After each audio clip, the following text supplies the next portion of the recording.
In this section, we're going to build a one-page website using Figma. We'll be converting the Figma design into a real one-page website in the next section as part of another project. Figma is often where the journey begins for no-code projects.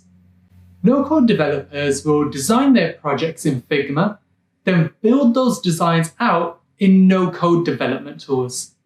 This is the reason why I want to get you familiar with using Figma. Figma is intuitive. For those of you familiar with design, Adobe's Photoshop and XD software might come to mind. In my opinion, they are very bloated as tools. They leave many non-designers overwhelmed. This is why I love Figma. It has a minimal and friendly interface. This is how Figma describe themselves.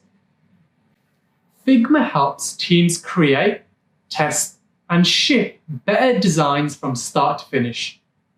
Packed with design features you already love, plus unique inventions like the arc tool and vector networks, Figma helps you keep the ideas flowing.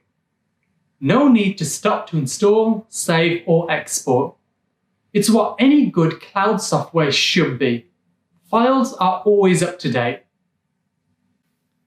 Personally, I use Figma for all of my design projects. Whether that's creating a website prototype, designing mobile application interfaces, or designing Twitter posts. You'll find that working with Figma allows you to visualize a concept seamlessly and see if it translates to a coherent design. If it does, you can go forth and build the final product. If it doesn't, you can quickly iterate the design as much as you want until you are happy.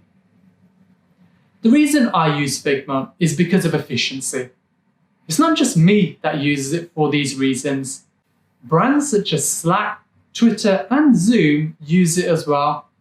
It's a professional tool. In the next lecture, I'll show you the resources needed for this project. See you there.